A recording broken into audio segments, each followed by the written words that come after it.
Hello student, आप सबके लिए मैथ का ऑब्जेक्टिव का क्वेश्चन लेकर के आए हैं जो कि बोर्ड द्वारा निर्धारित किया गया है। इसको हम लोग मॉडल सेट बोलते हैं। देखिए, 1 नंबर सवाल क्या कर रहा है। 1 नंबर सवाल कर रहा है, निम्नलिखित में कौन प्रमेय है। प्रमेय कौन है, देखिए। अब इसको हम लोग प्रमेय जानते हैं क्या होता है। प्रमेय जो P/Q के रूप में लिखा जाता है, जिसके Q बराबर नॉट इक्वल 0, Q बराबर 0 नहीं होता है, ठीक है। और जो क्या हो, रूट के अंदर ना हो, उसको हम लोग क्या बोलते हैं, प्रमेय संख्या बोलते हैं। तो यहाँ पर आइए देखते हैं प्रमेय संख्या होगा कौन, देख लेते हैं। देखिए, तो रूट 7 प्लस रूट 7 ये होगा नहीं। रूट 25 प्लस रूट 3 ये भी नहीं होगा। सी ऑप्शन में दे रखा है 1/√2 कितना दे रखा है, 1/√4 देख रखा है सी ऑप्शन में। तो यही होगा, ये होगा क्या है, देखिए ये होगा इसलिए क्योंकि हम देखिए 1/√4 को लिख सकते हैं 1/2। 4 का वर्गमूल, √4 का वर्गमूल कितना होता है, 2। तो इसीलिए इसका राइट आंसर क्या हो जाएगा, ऑप्शन नंबर सी हो जाएगा। आइए नेक्स्ट सवाल देखते हैं। अगला क्या कर रहा है, अगला कर रहा है यदि m एक पूर्णांक हो तो प्रत्येक विषम पूर्णांक का रूप होता है। देखिए, m एक पूर्णांक है। अगर आप m को क्या मान लेते हैं, एक पूर्णांक है। पूर्णांक क्या होता है, जो 1 2 3 4 ये क्या हुआ, पूर्णांक। उसी प्रकार करा है तो विषम क्या होगा। अगर हम m बराबर कितना मान लें, देखिए स्टूडेंट क्या बोल रहे थे, 2 नंबर वाला सवाल क्या करा, 2 नंबर का सवाल है यदि m एक पूर्णांक हो तो प्रत्येक विषम पूर्णांक का रूप होता है। देखिए, अगर m एक पूर्णांक है, पूर्णांक 0 1 2 3 4 ये हुआ आपका पूर्णांक हुआ। यदि पूर्णांक है तो हम m बराबर कितना मान लेते हैं, m बराबर आप 1 मान कर लीजिए। अब देखिए, प्रत्येक ऑप्शन में रखेंगे m बराबर 1 रखेंगे तो कितना है, ये ऑप्शन में 2 आ जाएगा, 1 में 1 आ जाएगा। फिर क्या होगा, अगर तीसरा फिर m बराबर फिर दूसरा रखेंगे तो इस तरह बार बार करने से हमको शायद नहीं आएगा। तो इसलिए इसका राइट आंसर हो जाएगा 2m + 1। यानी अगर हम 2m यानी ऑप्शन नंबर डी में 2 गुने 1 रखते हैं प्लस 1 करते हैं तो कितना हमको 3 आ रहा है। यदि हम m बराबर कितना ले रहे हैं, 0 ले रहे हैं। कितना ले रहे हैं, 0। तो 2 गुने 0 प्लस 1 करते हैं तो कितना आ रहा है, 1 आ रहा है। अब हम m बराबर 1 ले रहे हैं तो ठीक इसका राइट आंसर आपका क्या हो जाएगा, यानी प्रत्येक के लिए क्या इसका सही उत्तर होगा, प्रत्येक के लिए आपका ऑप्शन नंबर डी हो जाएगा। क्या हो जाएगा, option number D right answer हो जाएगा। अब नेक्स्ट सवाल कहता है, निम्नलिखित में से किसका दशमलव प्रसार शांत है। देखिए, दशमलव प्रसार शांत कह रहा है। शांत कहने का मतलब देखिए, हम P/Q के रूप में लिखा जाता है। किसके रूप में लिखा रहेगा, P/Q के रूप में लिखा रहेगा। अगर Q का घात 2 के पावर m गुने 5 की पावर n के रूप में हो तो उसका क्या होगा, दशमलव प्रसार शांत होता है। आइए हम देख लेते हैं। अब देखिए, 11/91 का तो होगा नहीं क्योंकि 91 का तोड़ेंगे तो कुछ और ही आएगा। अब चलिए, 11/91 का नहीं होगा तो हम नेक्स्ट देखते हैं 15/23। बी नंबर ऑप्शन में 15/23 इसका भी होगा, इसका भी नहीं होगा क्योंकि 23 का कोई गुणनखंड नहीं टूटेगा। चलिए नेक्स्ट देखते हैं, सी ऑप्शन नंबर सी देख लेते हैं। ऑप्शन नंबर सी क्या कर रहा है आपका, ऑप्शन नंबर सी है 17/80। अब 17/80 रहा। अब 17/80 को हम लोग तोड़ेंगे, मतलब 17/80 हमको देखना किसका है, यानी P/Q के रूप में लिखा रहा है तो देखेंगे किसको, Q का, यानी Q क्या हो जाएगा 80। 80 का हम गुणनखंड तोड़ते हैं तो 4 गुने 5 16 85 यानी कि 2 गुने 2 गुने 2 गुने 2 गुने 2 गुने 5 लिख सकते हैं। यानी क्या हो गया, 2 की घात 1 2 3 4 4 गुने 5, जो कि हम अभी शायद बोले थे आपको, क्या बताए थे, क्या बोले थे, जो P/Q किसके रूप में हो, P/Q के रूप में। और Q बराबर क्या लिख सकते हैं, Q बराबर आप लिख सकते हैं 2 के पावर m गुने 5 के पावर n। तभी हम 80 को तोड़े तो कितना आया है, 2 के पावर 4 गुने 5 के पावर 1 आया। तो कहने का मतलब इसका दशमलव प्रसार किसका शांत होगा, दशमलव प्रसार इनका शांत होगा ऑप्शन नंबर सी का। किसका, ऑप्शन नंबर सी, यानी कि इसका राइट आंसर क्या हो जाएगा, ऑप्शन नंबर सी। कितना हो जाएगा, ऑप्शन नंबर सी। आइए देखिए स्टूडेंट, हम लोग किसको देख रहे थे, इसको लिख सकते हैं इस तरह, यानी कि 4 नंबर सवाल को देख रहे थे। तो आइए देखते हैं 4 नंबर सवाल को क्या करना है। कह रहा है 0 कितना कह रहा है 0.877 पे रख लेंगे। अब इसको हम क्या लिख सकते हैं, देखिए इसको लिखने के लिए हम क्या करेंगे, हम लोग पहले जानते हैं जितना संख्या पे रैंकिंग होता था उतना 9 दे देते थे। तो सेम उसी प्रकार इसमें भी करेंगे। 87 है, 87 लिखेंगे, रैंकिंग कितना संख्या पे है, एक संख्या पर, तो कितना दे दिए हम, एक 9 नीचे दे दिए। और फिर दशमलव के बाद कितना है, एक अंक है, तो यहाँ पे 0 देंगे। लेकिन रैंकिंग कितना किस संख्या पर नहीं है, 8 पे रैंकिंग, तो 8 इसमें से क्या करेंगे, घटा लेंगे।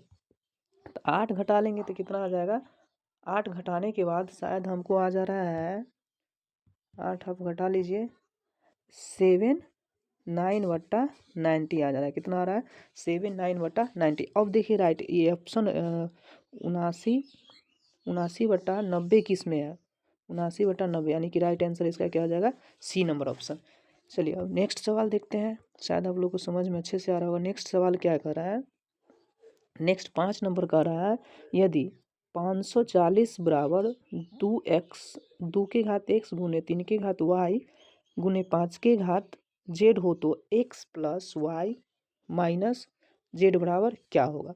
आइए देखते हैं हम क्या करेंगे। इसको सबसे पहले 500 कितना है 40, 540 को हम क्या करते हैं, गुणनखंड तोड़ते हैं। गुणनखंड तोड़ेंगे तो कितना हो जाएगा, 27 यानी 270। फिर 2 से लगाएंगे, कितना हो जाएगा, 1 3 5। ठीक है, अब देखिए हम कितना से लगाते हैं, 3 से लगेगा, 3 से लग जाएगा। चलिए 3 से लगाते हैं, कितना आ जाएगा, 3 से लगाएंगे तो आपको आ जाएगा फिर 4 5 45 मरतबा कट जाएगा। फिर 3 से लगेगा 15, 3 से लगेगा कितना हो जाएगा 5। एक बार गुणनखंड चेक कर लीजिए, प्रोसेस यही हो, मे भी कहीं गुणनखंड हमसे गलत टूट गया हो तो आप लोग चेक कर लेंगे। लेकिन एक बार फिर से हम ट्राई करके देख लेते सही है गलत। 2 से लगेगा 2, ठीक है। फिर इसे 3 से 135, फिर 4 से 3 से लगाया 3 चौका 15, 3 से 15, ठीक है शायद ठीक, मुझे ठीक लग रहा है। आप लोग अगर चेक कर लेंगे तो देखिए यहाँ पे 2 का घात कितना आ गया, यहाँ पे 2 का घात आपको कितना आ गया, 2 का घात आपको 2 है, 3 का घात कितना है, चलिए 3 का घात 3, एक बार इसको मिटा लेते हैं, याद कर लेंगे आप लोग। शायद 2 का घात कितना आया था, 2 का घात 2 और 3 का घात 3 और 5 का घात 1 आया था, एक ही शायद यही आया था। अब यही आया था तो x बराबर हम कितना लेंगे, x बराबर 2 लेंगे क्योंकि इसका 2 का घात 2 है, y बराबर 3 लेंगे और z बराबर 1 लेंगे। यानी कि तो कितना हो जाएगा, 3 2 5 माइनस 1, 3 2 5 माइनस 1। इसका राइट आंसर कितना हो जाएगा, राइट आंसर हो जाएगा ए, ऑप्शन नंबर ए। 5 का राइट आंसर क्या हो जाएगा, ऑप्शन नंबर ए। चलिए नेक्स्ट सवाल को देखते हैं। नेक्स्ट सवाल क्या कर रहा है, निम्नलिखित में कौन अपरिमेय संख्या है, अपरिमेय संख्या जो क्या हो, रूट के अंदर हो, क्या हो, रूट के अंदर हो, उसका कोई वर्गमूल ना निकले। ठीक है, देखते हैं उस तरह की संख्या कौन है। और परिमेय संख्या होता क्या है, जो पी बाई क्यू के रूप में लिखा जाए, यानी कि पी बाई क्यू के रूप में लिखा जाए। तो अगर देखिए ऑप्शन नंबर हम 2 को देखते हैं, 1 को देखते हैं, तो 2.3 रैंकिंग है, तो इसको हम क्या लिख सकते हैं, 23 बटा कितना लिख सकते हैं, 23/9 माइनस रैंकिंग कितना पर 2 पर नहीं, तो इसको लिख देंगे तो कितना 21/9 आ जाएगा। कितना आ जाएगा, 21/9 आ जाएगा। 21/9 जो देखिए पी बाई क्यू के रूप में है, तो ये ऑप्शन नंबर ए नहीं आंसर होगा। चलिए अब नेक्स्ट देखते हैं। अब 13 √13 गुने √13, ये अगर √13 गुने √13 है तो इसको हम, रूट का मतलब क्या होता है, रूट का होता है मेरे अंदर अगर 2 हो तो उसमें से क्या निकलेगा, 1 निकलेगा। तो देखिए 13 आ गया, 13 जो भी पी बाई क्यू के रूप में है, अगर 13 को लिखेंगे तो 13 बटा कितना लिख सकते हैं, 1 लिख सकते हैं, जो कि पी बाई क्यू के रूप में है, तो 13, यानी ऑप्शन नंबर बी भी 6 का राइट आंसर नहीं होगा। अब चलिए हम फिर चलते हैं ऑप्शन नंबर सी की तरफ। तो 441 है, ऑप्शन नंबर सी में 441 है। अब 441 किसका वर्गमूल होता है, आप लोग जानते हैं 441 21 का वर्गमूल होता है। किसका होता है, 21 को। तो 21 को हम लिख सकते हैं 21/1, जो कि पी बाई क्यू के रूप में हो गया। तो यानी कि सही जवाब इसका ऑप्शन नंबर सी भी नहीं होगा। अब देखते हैं नेक्स्ट क्या है, D number option. D number option क्या है, √10 10/10 100। अब इसको हम तोड़ेंगे तो काट लेंगे पहले, तो रूट अंदर कितना 1 बटा कितना आ गया 10। अब बताइए रूट 10 का वर्गमूल कुछ निकलता है, नहीं निकलता है, रूट में आता है, इसलिए इसका राइट आंसर क्या होगा, ऑप्शन नंबर डी होगा। क्या होगा राइट आंसर इसका, ऑप्शन नंबर डी होगा, क्योंकि 10 का कोई रूल निकलता नहीं है। राइट आंसर इसका ऑप्शन नंबर डी हो गया। अब चलिए देखते हैं हम लोग सवाल नंबर 7। सवाल नंबर 7 क्या कर रहा है, सवाल नंबर 7 कहता है यदि m और n दो अभाज्य संख्या हो तो उनका महत्तम समावर्तक क्या होगा। n और m क्या है, दो अभाज्य संख्या है, दो अभाज्य संख्या। दो अभाज्य संख्या का मतलब होता क्या है, जिसका कोई भाग, दो अभाज्य संख्या क्या है, दो अभाज्य संख्या। जो अभाज्य का मतलब क्या होता है, जो स्वयं और एक के अलावा किसी संख्या से नहीं कटता है। जैसे जो स्वयं और एक के अलावा किसी दूसरे संख्या से नहीं कटता है, जैसे मान लीजिए 2 और 3 क्या है, 2 और 3 स्वयं और एक के अलावा किसी से नहीं कटेगा। सबसे छोटी अभाज्य संख्या क्या है, 2 है।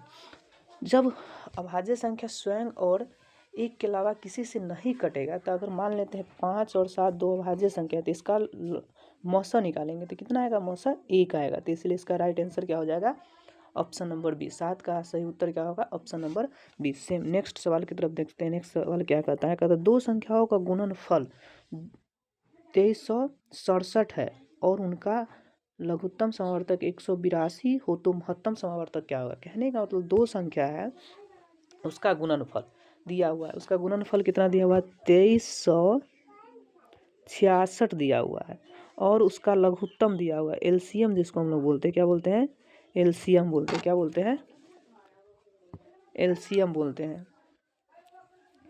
क्या बोलते हैं, एलसीएम बोलते हैं। एलसीएम दिया हुआ है, कितना दिया हुआ है, एलसीएम हमको दिया हुआ है 182 दिया हुआ है। जब 182 दिया, हम लोग जानते ए गुने बी, पहली संख्या गुने दूसरी संख्या, यानी कि बी गुने एलसीएम गुने क्या, ये देखो ए गुने बी, क्या लिखते हैं, ए गुने बी बराबर एलसीएम गुने HCF, जिसको हम लोग क्या कहते हैं, महत्तम समावर्तक। यानी कि पहली संख्या गुने दूसरी संख्या, तो हमको दिया हुआ दो संख्या का गुणनफल दिया है, तो इसका महत्तम समावर्तक निकालना है। महत्तम समावर्तक निकालने के लिए क्या करेंगे, कहने का मतलब डायरेक्ट हम विशेष कुछ नहीं करते। लघुत्तम दिया हुआ महत्तम समावर्तक निकालने के लिए गुणनखंड बोल रहे हैं, यानी कि गुणनफल में क्या करते हैं, भाग दे देते। तो जब गुणनफल दिया हुआ है तो क्या करेंगे, और उसका लघुत्तम समावर्तक दिया है, तो गुणनफल में हम भाग दे देंगे, यानी 103 कितना है, 2366 में हम भाग देंगे कितना से, 182 से, 182 से भाग देंगे, इससे भाग देंगे। तो अगर हम 182 से भाग देंगे तो देखिएगा 2366 भागा 182 में हम 2366 में 182 से भाग देंगे तो हमको कट जाएगा 13 मरतबे। कितना मरतबे कट जाएगा, 13 मरतबे। देखिए कौन सा ऑप्शन सही, कौन सा ऑप्शन में इसका है, देखिए ऑप्शन नंबर कितना राइट इसका उत्तर हो जाएगा। 8 का दो संख्या का गुणनफल इतना 2366 दिया हो और उसका लघुत्तम समावर्तक 182 हो तो महत्तम समावर्तक कितना हो जाएगा, यानी कि 2366 में हम 182 से भाग देंगे तो 13 मरतबे कटेगा। इसका राइट उत्तर यानी कि सही आंसर जवाब हो जाएगा ऑप्शन नंबर ए। चलिए नेक्स्ट सवाल क्या है, नेक्स्ट सवाल आपको कहता है 9 नंबर, कारण निम्नलिखित में किसका दशमलव प्रसार अशांत है। अशांत कहने का मतलब उसका हम गुणनखंड तोड़ के देखेंगे, किसका गुणनखंड तोड़ेंगे, किसका गुणनखंड तोड़ेंगे। बार बार इस चीज़ को बता रहे हैं, जब P/Q के रूप में लिखा रहा है, किसके रूप में लिखा रहा है, P/Q के रूप में लिखा रहा है, तो नीचे वाला का गुणनखंड यानी कि हर का, कहने के Q का गुणनखंड तोड़ेंगे। Q का गुणनखंड तोड़ेंगे, अगर 2 और 5 के गुणनखंड में के रूप में होगा तो उसका दशमलव प्रसार शांत होगा, अन्यथा अशांत होगा। कहने का मतलब क्या, 2 के घात 2 और 5 के गुणनखंड के रूप में हो तो उसका दशमलव प्रसार शांत होगा, अन्यथा अशांत होगा। तो यदि हम लोग देखते हैं, अगर हम 11 बटा कितना है, 11 बटा कितना है, 11 बटा ऑप्शन नंबर ए 11 बटा 40। 40 का गुणनखंड तोड़ेंगे तो कितना होगा, 2 गुने 2 गुने 2 गुने 2 गुने 5। देखिए 5 और दो के रूप में है तो इसका क्या होगा, शांत होगा। अब देखिए 160 का हम लोग देखते हैं, यानी 17 बटा, ऑप्शन नंबर बी 17 बटा 17 बटा कितना है, 17 बटा 160। 160 का हम तोड़ के गुणनखंड देखते हैं तो इसका तोड़ेंगे तो 160 का 80 गुने 2 लिख सकते हैं, 80 का तोड़ेंगे 40 गुने 2 लिख सकते हैं, 2 फिर इसका तोड़े थे, देखिए इसमें भी वही आ रहा है, यानी कि 2 गुने 2 गुने 2 गुने 5 और फिर 2 गुने 2, ये भी 2 गुने 2 यानी कि 2 और 5 के गुण अभाज्य गुणनखंड के रूप में आ रहा है, तो इसका माने इसका भी दशमलव प्रसारण क्या होगा, शांत होगा। तो ऑप्शन नंबर बी भी इसका सही उत्तर नहीं हुआ। अगर चीज़ें नहीं समझ में आ रहा है तो आप लोग बोलेंगे, ठीक है, कहने का मतलब। फिर चलिए समझाते हैं ऑप्शन नंबर सी से। ऑप्शन नंबर सी करा 33/200। हमको इसका दशमलव प्रसारण शांत है कि अशांत चेक करने के लिए हम सबसे पहले 200 का गुणनखंड तोड़ेंगे। 200 का गुणनखंड तोड़ेंगे, देखिए 200 का तोड़ेंगे तो 100 गुने 2 लिख सकते हैं, 100 अब 100 50 गुने 2 गुने 2 लिख सकते हैं। चलिए फिर क्या करते हैं, 50 का तोड़ते 25 गुने 2 गुने 2 गुने 2 लिख सकते हैं। चलिए 25 का तो 5 गुने 2 गुने 2 गुने 2 लिख दिए। देखिए 5 का घात 2 और 2 का घात कितना आ गया, 2 का घात आपको आ गया 1 2 3, 2 का घात आपको 2 का घात 8, 2 का घात 4 है, यानी 25 8 हाँ 4, 2 का घात 4। देखिए अब जो हम क्यू का जो आया है, क्यू को तोड़े तो कितना आ गया, 2 5 के घात 2 और गुने 2 के घात 4। अगर यहीं पे 2 के जगह कोई दूसरा संख्या रहता या 5 के जगह दूसरा संख्या रहता, अगर 5 भी रहता 2 भी रहता और तीसरा एक और संख्या रहता, इसमें 3 रहता, तो इसका दशमलव प्रसार कभी शांत नहीं होता। तो इसी प्रकार इसीलिए इस तरह रहेगा तो दशमलव प्रसार शांत होगा, अन्यथा शांत नहीं होगा। तो सेम अब हम लोग 41 नंबर का देखते हैं, कितना का देख रहे हैं, 41 नंबर सॉरी 41 बोल रहे हैं। ऑप्शन नंबर डी देखते हैं, ऑप्शन नंबर क्या देखते हैं, डी देखते हैं। चलिए ऑप्शन नंबर डी देखते हैं तो कितना है, 13 बटा 441। अब 13 बटा 441 है तो 441 को हम तोड़ेंगे तो कितना होगा, 21, 421 गुने 21। अब देखिए 7 और 3 के रूप में आएगा, तो इसीलिए इसका दशमलव प्रसार क्या होगा, अशांत होगा। क्या होगा, इसका दशमलव प्रसार अशांत होगा। तो सही उत्तर इसका क्या हो जाएगा, ऑप्शन नंबर डी। 9 का सही उत्तर क्या होगा, ऑप्शन नंबर डी। क्या होगा, ऑप्शन नंबर डी। आइए देखते हैं नेक्स्ट सवाल। नेक्स्ट सवाल क्या कहता है, नेक्स्ट सवाल आपको कह रहा है, नेक्स्ट सवाल कहता है यदि p बराबर ए बी का घात 3 तथा q बराबर ए के घात 4 b, जहाँ p एवं q धनात्मक पूर्णांक है तथा a और b अभाज्य संख्या हो तो p और q का लघुत्तम समावर्तक क्या हो। देखिए करना क्या है कुछ नहीं, लेकिन थोड़ा सा हम लोग समझ लेते हैं। करना क्या है इसमें, p और q का लघुत्तम समावर्तक क्या पूछ रहा है, लघुत्तम समावर्तक। देखिए अब लिखेंगे तो q गुने p बराबर लिख सकते हैं a गुने b के घात 3 लिख सकते हैं। चलिए क्या, और q बराबर क्या लिख सकते हैं, q बराबर लिख सकते हैं a के घात 4 गुने b लिख सकते हैं।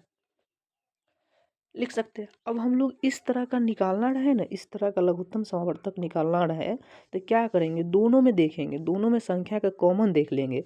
दोनों में संख्या कॉमन क्या है, ए दोनों में कॉमन है और बी भी दोनों में कॉमन है, कॉमन देख लेंगे। लेकिन अगर घात के रूप में जी, अब ये तो देख लिए दोनों में, लेकिन घात सबसे ज़्यादा किस में, उसमें देखेंगे। कहने का मतलब ए के घात क्यू और पी में किस में अधिक है, तो क्यू में अधिक है। कितना है 4, तो ए के घात 4। और अब हम देखेंगे बी का घात पी में या क्यू में सबसे अधिक है, तो सबसे अधिक किस में है, पी में है। पी में कितना है, बी के घात 3 है, बी के घात 3 है। तो कहने का मतलब जब भी हमसे लघुत्तम समावर्तक पूछे अगर इस तरह दे करके, तो जिस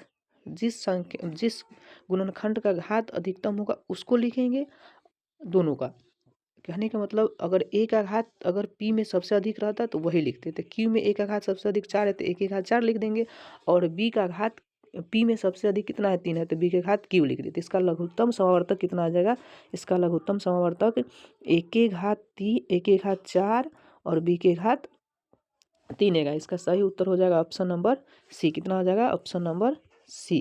कितना हो जाएगा, ऑप्शन नंबर सी। इसका सही उत्तर ऑप्शन नंबर सी। अब कहेंगे सर इसका एलसीएम क्या होगा, सॉरी एचसीएफ क्या होगा। एचसीएफ निकालने के लिए देखेंगे गुणनखंड तोड़ लेंगे, गुणनखंड का देखेंगे उस दोनों में कॉमन गुणनखंड होना चाहिए। कहने का मतलब दोनों में उपस्थित होना चाहिए। जैसे ए दोनों में है तो ए दोनों में है तो लिख दिए, बी दोनों में है तो बी दोनों में लिख दिए। लेकिन ये चीज़ देखेंगे एचसीएफ के लिए, किसके लिए, एचसीएफ के लिए, एचसीएफ के लिए, एचसीएफ के लिए ई देखेंगे जो उस गुणनखंड का न्यूनतम घात किस में, वो वाला मान लेंगे। तो न्यूनतम घात क्या है, ए का पी में है और बी का न्यूनतम घात क्यू में। तो इसका लघु एचसीएफ कितना हो जाता है, इसका एचसीएफ हो जाएगा आपको, इसका एचसीएफ हो जाएगा, इसका एचसीएफ आपको हो जाएगा ए गुने बी। और इसका एचसीएफ हो गया ए गुने बी। और एलसीएम तो आपको पता ही चल गया कितना हो गया, एलसीएम हो गया ए के घात 4 और बी के घात 3। चलिए हम नेक्स्ट सवाल को देखते हैं। नेक्स्ट सवाल की तरफ चलते हैं। नेक्स्ट सवाल क्या कर रहा है, नेक्स्ट सवाल आपको कह रहा है,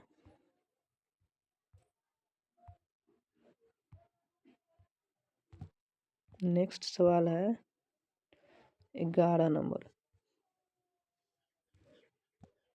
नेक्स्ट सवाल 11 नंबर कहता क्या है, निम्नलिखित में कौन सा एक सहअभाज्य संख्या है। सहअभाज्य संख्या कहने का मतलब उसका गुणनखंड, पहले तो सॉरी सहअभाज्य संख्या कह रहा है तो सबसे पहले उसका हम एचसीएफ निकालेंगे, जिसको हम लोग महत्तम समावर्तक कहते हैं।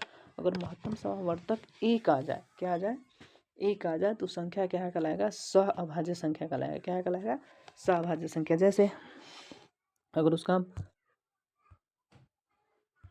अगर क्या आ जाए, अगर उसका एचसीएफ कहने का मतलब एचसीएफ कितना आ जाए, एक आ जाए।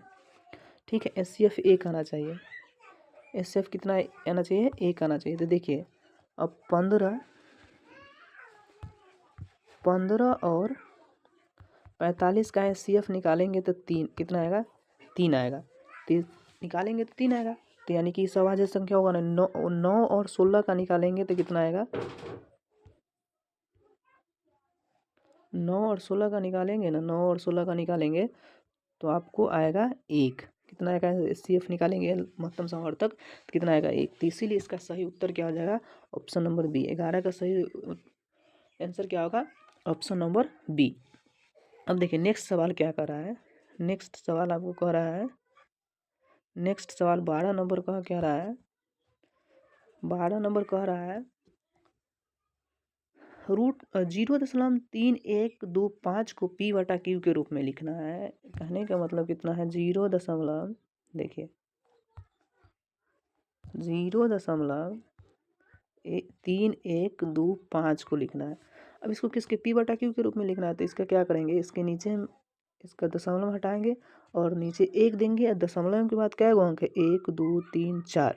कितना है, 1 कितना है दशमलव के बाद, 1 2 3 4। तो 4 0 देंगे, नीचे 4 0 दे दिए।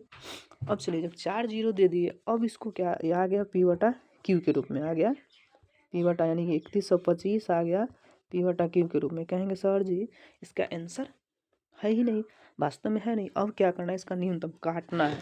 काटेंगे कितना, अब बार बार काटेंगे कितना से, अब इसको हम 5 से काटेंगे तो कितना होगा, 5 से अगर काट रहे हैं, 5 से काट रहे हैं तो कितना होगा, 5 से काट रहे हैं तो 6 आएगा, फिर 2 आएगा, फिर 5 आएगा। 5 से काटे, इसको 5 से काट रहे तो कितना आएगा, 2 आएगा, 0 200 आएगा। अगर हम 3100 को काट रहे हैं 5 से तो कितना, 3125 को अगर हम 5 से काट रहे थे कितना मरतबा कटा, 6 से 25। फिर हम इसको 5 से काट रहे हैं, 5 से इसको काटेंगे तो कितना आएगा, 100। 5 से काटेंगे तो 125, कितना आएगा, 125। 5 से इसको काटेंगे तो आपको कितना आएगा, 40 आएगा। कितना आएगा, 40। और फिर इसको हम 5 से काटेंगे तो 25 आएगा। फिर इसको 5 से काटेंगे तो 8 आएगा, यानी 25/8। अब कटेगा 25/8, 25/8। अब तो शायद ऑप्शन ही नहीं कोई है, ये भी गलत हम काटे होंगे। कहाँ पे गलती है? 6 से 25 को 5 से काटे 125, ठीक है। अब 5 से इसको काटे 25, 5 से इसको काटे 5, 9 सॉरी 8 होगा ऑप्शन। 1 मिनट देखते हैं कहीं गलत तो नहीं काट दिए हैं। 3125 बट्टा 1000, इसको 5 से काटे तो 6 से 25, इसको 5 से काटे 2 0। चलिए अब इसको हम क्या करते हैं, 6 से 25 को 5 से काटते हैं तो 12 पंचे 60, 5, ठीक। इसको काटते हैं 5 से तो जी, ठीक ठीक है। अब इसको अब 25 से काटेंगे, 125 को काट रहे हैं 5 से, 125 को 5 से काट रहे हैं तो 25 बट्टा इसको 5 से तो 8, 25 बट्टा 8 ऑप्शन में है ही नहीं। हेलो स्टूडेंट, देखिए बाय मिस्टेक हो गया। इसका राइट आंसर क्या होगा? ऑप्शन नंबर बी होगा 12 का। कैसे? देखिए 3125 को आप लोग काटेंगे ना, 3125 से कितना होगा? 10,000 नीचे होगा, कितना होगा?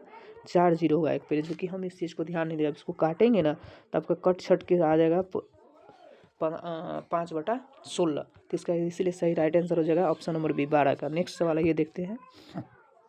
नेक्स्ट सवाल क्या कर रहा है? 13 नंबर कह रहा है। 13 नंबर कह रहा है क्या? 13 नंबर सवाल कह रहा है निम्नलिखित में कौन बहुपद है? देखिए बहुपद कौन है? अगर रूट के अंदर 100 तो बहुपद नहीं होगा, ठीक है। यानी उसका घात सिर्फ क्या होना चाहिए? एक पूर्णांक होना चाहिए। क्या होना चाहिए? एक्स का घात क्या होना चाहिए? पूर्णांक संख्या होना चाहिए। क्या होना चाहिए? पूर्णांक संख्या, ठीक है। पूर्णांक संख्या आप लोग जानते हैं, ठीक है। पूर्णांक संख्या होना चाहिए, पी वाई क्यू प्रमेय के रूप में नहीं होना चाहिए, ठीक है। उसका घात -1 में नहीं होना चाहिए, ठीक। और किस में नहीं होना चाहिए? तो देखिए यहाँ पे ऑप्शन नंबर ए में देख रहे हैं तो एक्स रूट के अंदर है, जो कि पूर्णांक संख्या नहीं होगा। अब ऑप्शन नंबर बी में देखिए एक्स प्लस एक्स बटा 6 है, जो कि क्या है? एक्स को हम क्या लिख सकते हैं यहाँ पर? एक्स के घात -x, जो ऋणात्मक पूर्णांक हुआ है। पूर्णांक क्या होना चाहिए इसका? वही बहुपद होगा जिसका अऋणात्मक पूर्णांक संख्या होना चाहिए। घात क्या होना चाहिए? अऋणात्मक कहने का मतलब जिसका घात क्या होना चाहिए? धनात्मक होना, धनात्मक पूर्णांक ही हमेशा होना चाहिए। क्या होना चाहिए? हमेशा धनात्मक पूर्णांक ही होना चाहिए, तो इसलिए ऑप्शन नंबर बी नहीं होगा। ऑप्शन नंबर डी में भी देखिए रूट के अंदर क्या है? एक्स है, ये भी नहीं होगा, तो इसलिए इसका सही उत्तर क्या होगा? Option number C. किसके हो जाएगा इसका आंसर? ऑप्शन नंबर सी। अब नेक्स्ट सवाल क्या है? नेक्स्ट सवाल आपको कह रहा है कितना नंबर? नेक्स्ट सवाल कह रहा है 14 नंबर। 14 नंबर सवाल क्या कर रहा है नेक्स्ट? यदि एक्स प्लस 3 का होल स्क्वायर इंटू एक्स के घात 3 -8 का घात कितना होगा? इसका घात कर रहा है। आइए देखते हैं क्या करना है। अगर हम x प्लस 3 है, क्या है? x प्लस क्या है? x प्लस 3 का होल स्क्वायर, तो इसको करेंगे तो x square plus 9 plus 6x होगा, 6x होगा। यहाँ पे क्या हो गया? x। अब यहाँ पे कहाँ पे हाँ देखिए, अब यहाँ पे इसे 14 का ही यहाँ पे देखिए, यहाँ पे x के घात कितना है? 3 है, यहाँ पर x के घात कितना है? 2 है। अब इस दोनों का गुना करेंगे ना तो x गुने 2 गुने x के घात 5, 3 है, तो इसको गुना करेंगे तो x के घात 5 हो जाएगा। इसका अगर हम सरलीफिकेशन यानी कि इसका गुना आपस में करेंगे, क्या करेंगे? हम इसको आपस में गुना करेंगे, इस दोनों का आपस में गुना करेंगे तो इसका अधिकतम घात, x का अधिकतम घात कितना आएगा? 5 आएगा। अब गुना कर लीजिएगा। अगर बीजगणित का गुना तो आप लोग को आता होगा, तो इसका गुना कर लीजिएगा, तो इसका सही उत्तर हो जाएगा ऑप्शन नंबर बी। क्या हो जाएगा? इसका सही उत्तर हो जाएगा ऑप्शन नंबर बी। आइए नेक्स्ट सवाल क्या कर रहा है? 15 नंबर बहुपद 2x² -6 का शून्य क्या होगा? 2x² है क्या? 2x² -6 बराबर 0। इसका शून्य क्या होगा? इसका शून्य हमसे पूछ रहा है, तो इसके शून्य के बराबर क्या होगा?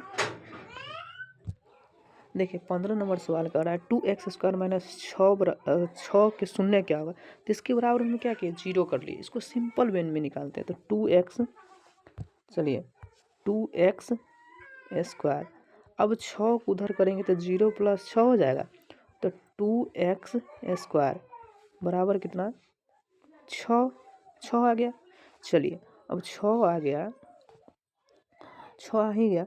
अब देखिए x शून्य निकालें तो x इधर होगा तो 6/2, अब इसको भाग देंगे तो x बराबर आपको कितना आ गया, एक्स स्क्वायर बराबर आपको गया है 3। कितना आ गया 3। x बराबर कितना आ गया 3। अब चलिए x का सिर्फ मान निकालना है तो क्या आ जाएगा, रूट इधर आ जाएगा तो प्लस माइनस रूट अंदर 3।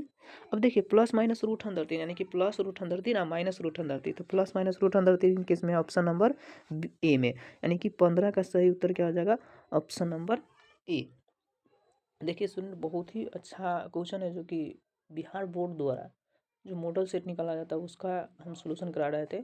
अब 30 मिनट हो चुका है इसलिए 15 क्वेश्चन तक छोड़ते हैं और नेक्स्ट वीडियो और नेक्स्ट सवाल आपके नेक्स्ट वीडियो में मिलेगा देखने को। मेरा चैनल सब्सक्राइब कर लीजिए इसी तरह के वीडियो देखने के लिए और अच्छा कंटेंट के लिए।